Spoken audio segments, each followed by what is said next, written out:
The sun burned down on the open market, where cages lined the dusty street and voices of merchants rose like a storm. Chains rattled as slaves were dragged forward one by one. In the middle of the noise, a small alien girl was pushed onto the wooden stage. Her wrists were bruised, her ankles tied in heavy iron cuffs, and her eyes were wide with silent fear. The crowd laughed. She looked too thin, too weak, her clothes torn and dirty. The traders whispered to each other that she was useless, not worth the price of a meal. The auctioneer shouted, lifting her by the arm as if she were nothing. "Here, a chained alien slave. Who will take her?" His voice carried over the crowd, but there was little interest. Most turned away. She had no strength, no beauty, no rare skill. To them, she was trash. Someone from the back shouted mockingly, "She's not even worth 10 credits." Another voice jeered, "Maybe $10 at best." The people laughed, their faces twisted with cruelty. The girl lowered her head. Her heart beat hard in her chest. She knew what would happen. If she was sold cheap, she would be taken to a cruel master, beaten and used until she broke completely. That was the fate of the worthless. She had seen others vanish that way. She braced herself for pain, for suffering, for the life of a thing, not a person. The auctioneer grew angry as the crowd lost interest. "Fine," he shouted. $10. Who wants her for 10? The words cut her like a knife. 10. She had been reduced to the price of old shoes. The silence stretched for a moment, then a voice spoke. A calm voice, steady and strange in this place. "I'll take her." The crowd turned, surprised.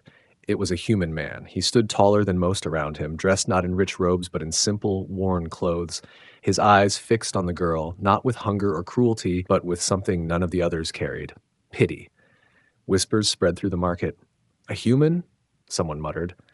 "Why would he waste money on her?" Another laughed. "Maybe he's desperate." The auctioneer smirked, happy at last to make the sale. He shoved the girl toward the man and collected the money. 10 crumpled bills exchanged hands. The chain was pushed into the human's grasp. The girl stumbled, almost falling, but the man caught her gently by the shoulder. She froze. She expected a strike, a rough hand, a command barked into her ear, but nothing came. Instead, the man knelt slightly, meeting her eyes. His voice was low, quiet enough that only she could hear. "You're safe now." She did not believe him. Her mind screamed that it was a lie. No one bought a slave for kindness. She kept her eyes on the ground, waiting for the first order, the first punishment. Her arms shook as she braced for the pain she was certain would follow. The crowd began to mock the human. "Enjoy your $10 trash," one man shouted. Another called out, "She'll collapse in a day. You wasted your money." Laughter filled the air again, but the human ignored them. He placed a steady hand on the chain and began to lead her away from the market. His steps were calm, unhurried, as if the insults meant nothing. The girl's thoughts raced. Why had he bought her? Was it for work, for cruelty, for the dark reasons many masters wanted slaves? She dared not ask. Every step felt like walking closer to her doom. Yet, there was a strange difference already. His grip on the chain was not harsh. He did not pull her, only guided her gently through the crowd. As they passed, she caught glimpses of faces, mocking smiles, greedy eyes, pity from a few. But the human's face was steady, showing none of the cruelty she expected. That made her heart pound even faster. She had no idea what awaited her.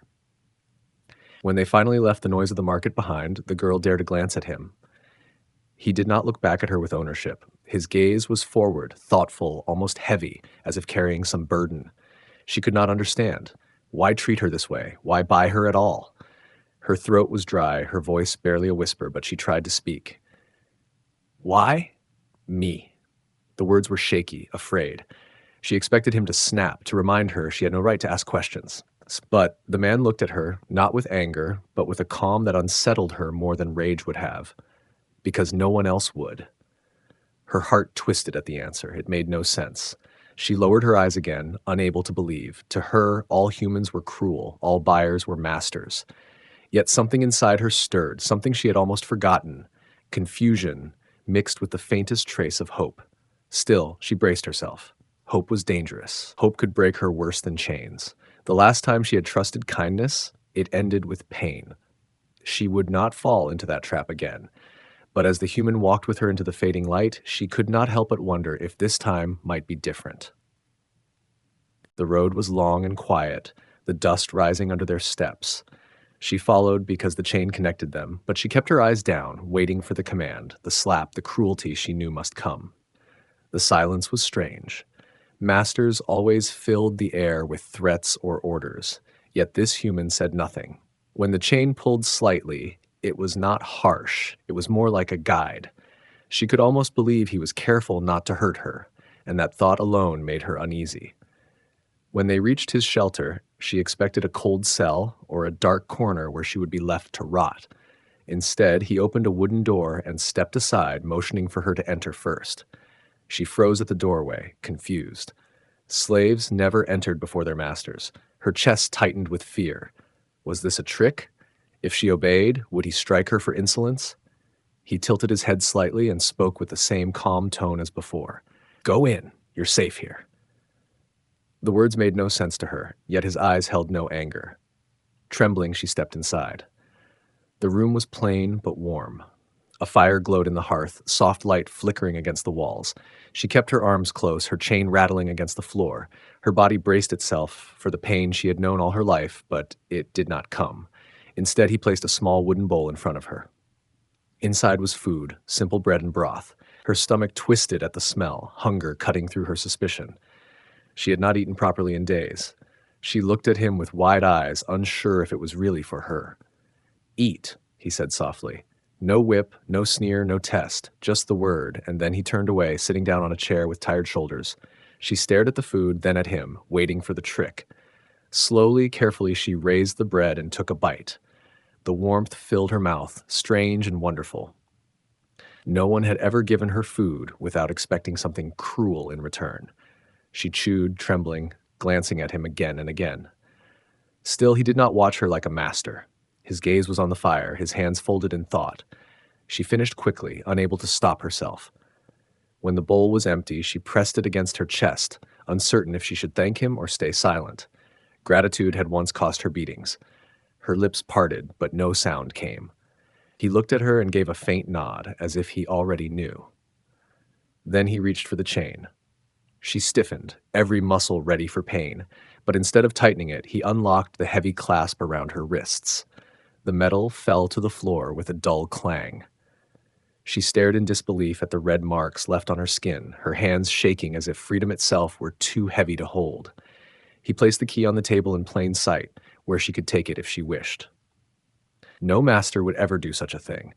She whispered under her breath, almost too quiet to hear. "Why?" Her eyes filled with fear and suspicion, because she knew kindness was often sharper than cruelty. It always had a cost. He leaned back in his chair, his voice low. "No one deserves chains."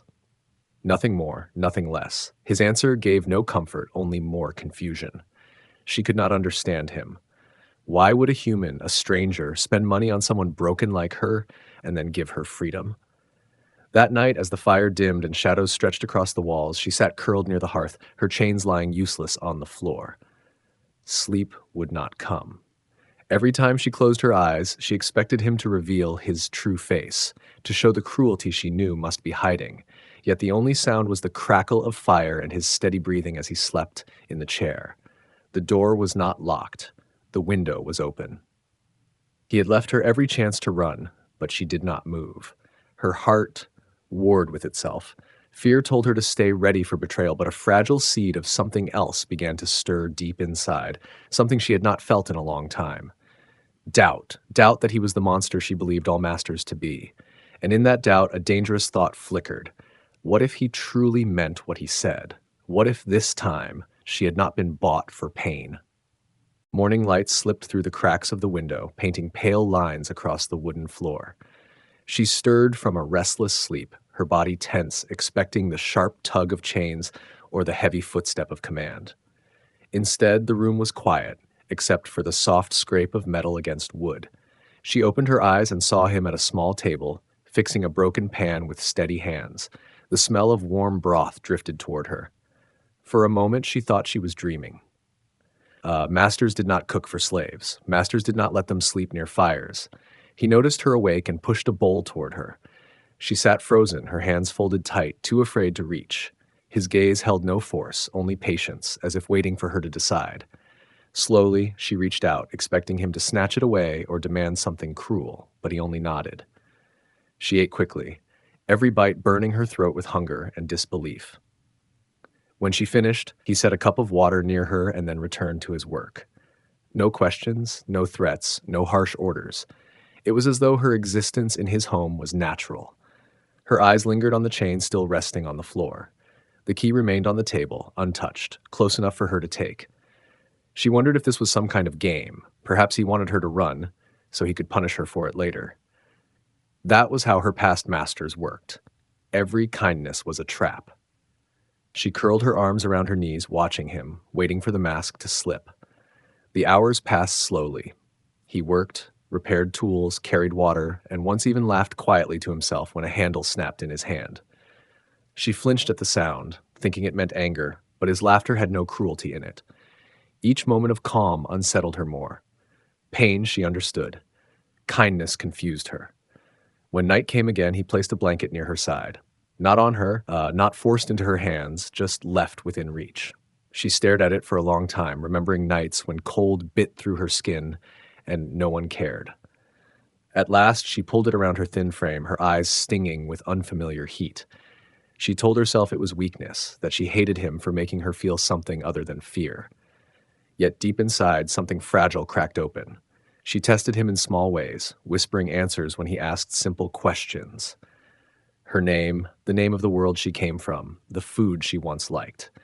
Each time, she braced for the sting of a blow, but it never came. He only listened, his eyes thoughtful, his voice steady. Still, she distrusted. A lifetime of cruelty could not vanish in days. She reminded herself of the rule every slave learned: trust no one, hope for nothing, expect pain. But one night, when she awoke to the sound of wind howling against the roof, she saw him asleep at the table again, his head bowed over folded arms. He had not bound her. He had not locked the door. The world outside was dark and open. Freedom was only steps away. Her breath caught in her throat as she stared at the door, her bare feet itching to move. She could run, vanish into the night, escape this strange kindness before it turned into betrayal. Yet her legs would not move. Something stronger than fear held her still. She whispered into the shadows too quietly for him to hear, "Why don't you hurt me?" The question haunted her through the night, pressing into her chest like a weight. She could not answer it.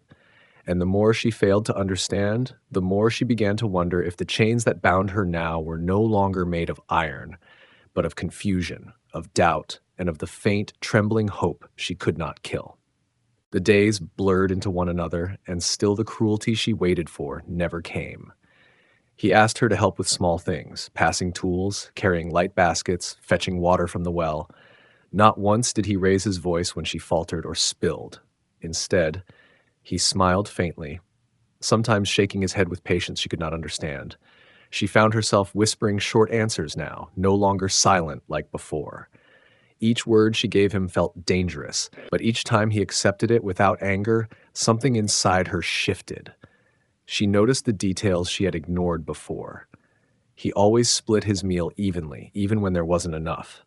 He drank last, letting her take what she needed first. He never closed the door when he left her alone, and he never locked it at night. The key to the old chain remained on the table, gathering dust. Every day she told herself she would take it, that she would run, but her hands never reached for it. The fire in the hearth, the blanket on her shoulders, the sound of his steady voice, these things held her more tightly than iron ever had. Yet fear still lived in her chest. She told herself his kindness was a mask. One day it would break, and she would see the cruelty behind it. She could not afford to believe otherwise. Still, one night, as rain hammered the roof, she found herself watching him again as he slept. His hand rested loosely near a knife, but it was not within his grasp.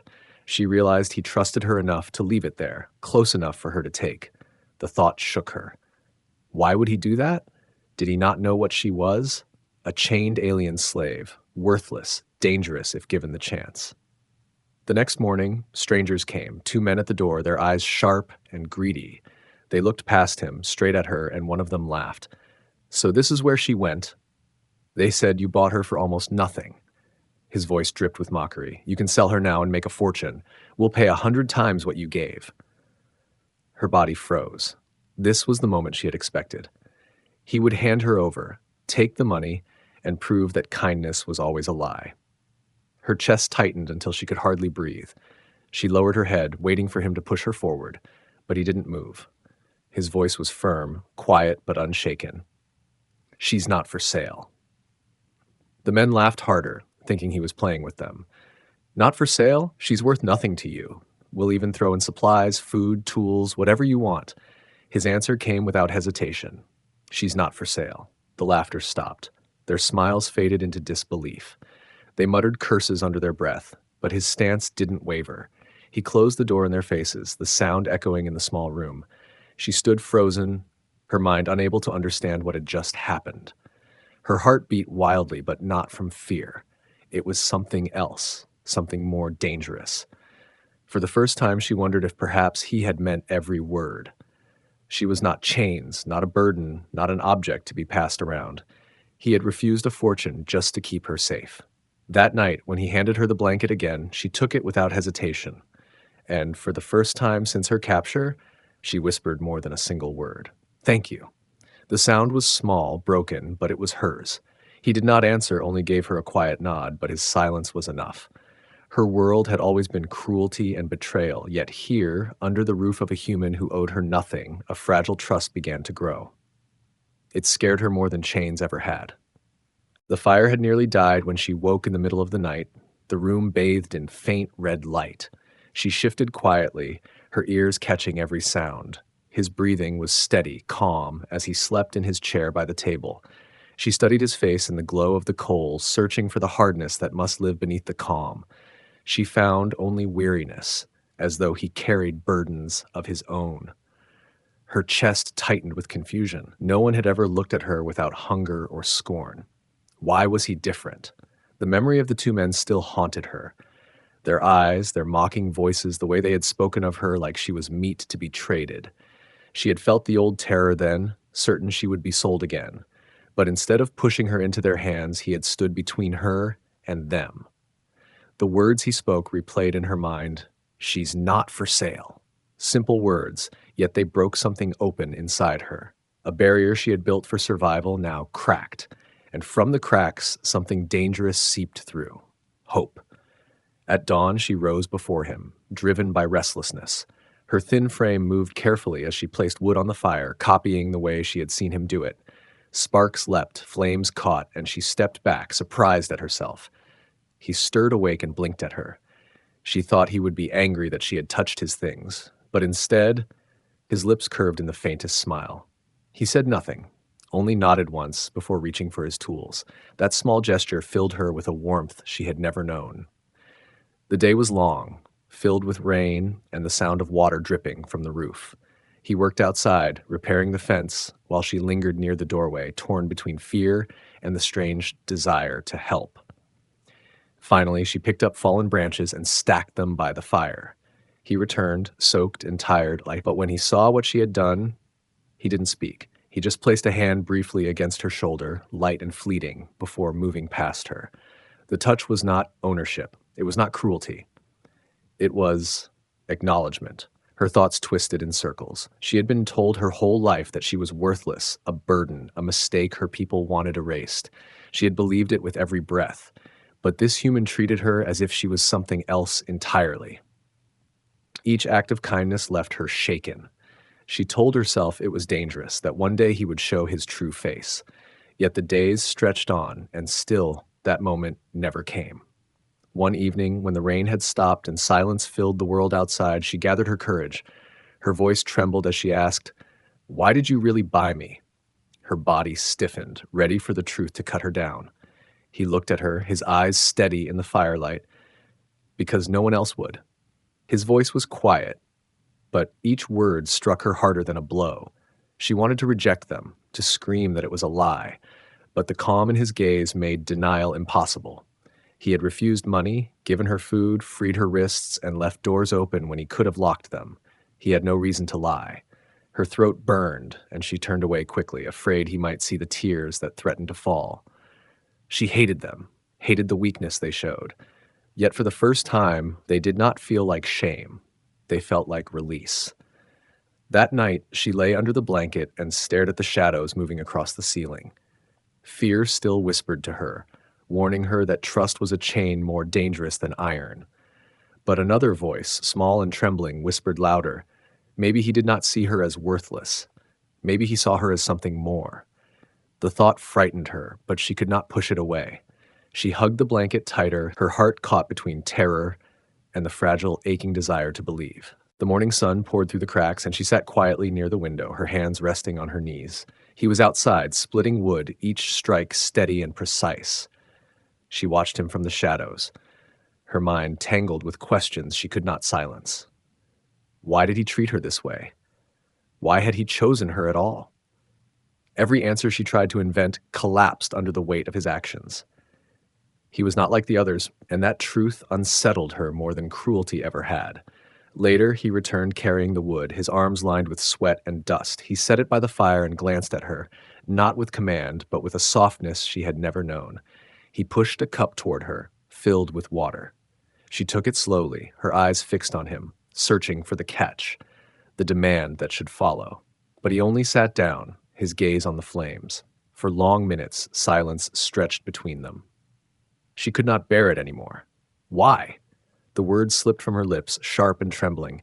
His head turned, his eyes steady, patient. Why do you do this? She clenched the cup in her hands. You feed me, you free me, Her voice cracked. What do you want from me? He leaned forward, his elbows resting on his knees, his voice low. Nothing. You were chained. I couldn't walk away.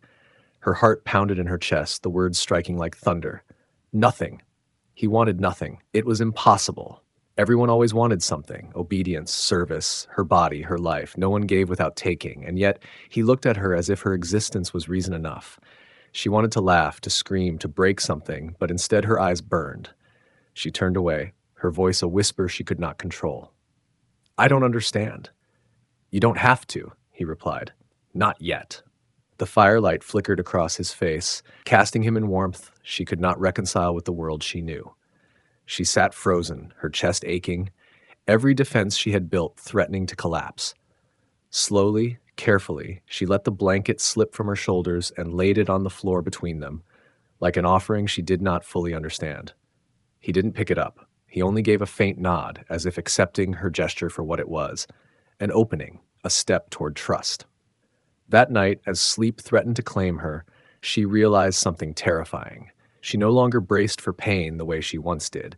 Instead, she braced for something else, something even more dangerous.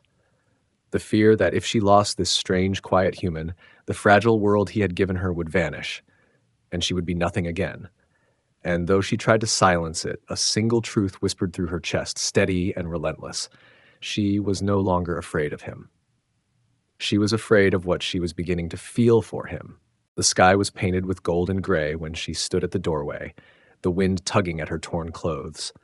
Behind her, the fire crackled softly, the warmth of his home spilling into the cool evening air. She looked down at her wrists, the skin still marked from chains, though the iron no longer bound her. For days she had been free, yet the weight of her past clung to her like a shadow. She thought of the market, of voices laughing as she was sold for $10. She thought of the men who had tried to buy her again, waving fortunes like knives. And she thought of him, how he had simply said no, how he had given her food, warmth, and safety without asking for anything in return. She turned toward him, standing by the fire with his hands resting against the table. His gaze lifted to meet hers, steady as always, but softer now, as if he could see the storm in her eyes. Her voice was quiet, almost lost in the wind. I was waiting for you to hurt me. The words cut her throat as they left. But you never did. I don't know how to live with that. He didn't move at first. Then he stepped closer, his tone calm but certain. You live. You begin again.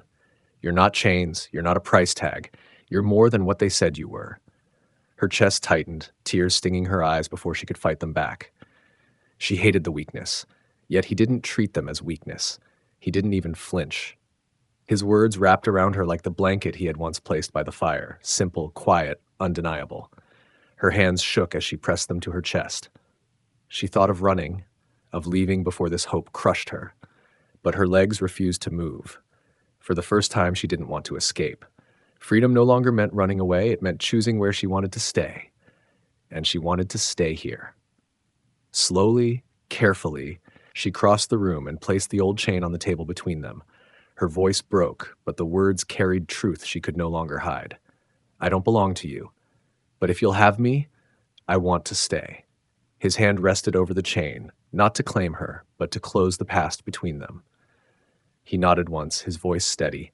Then stay, not as mine, as yourself. The firelight flickered against her face as she let the tears fall freely.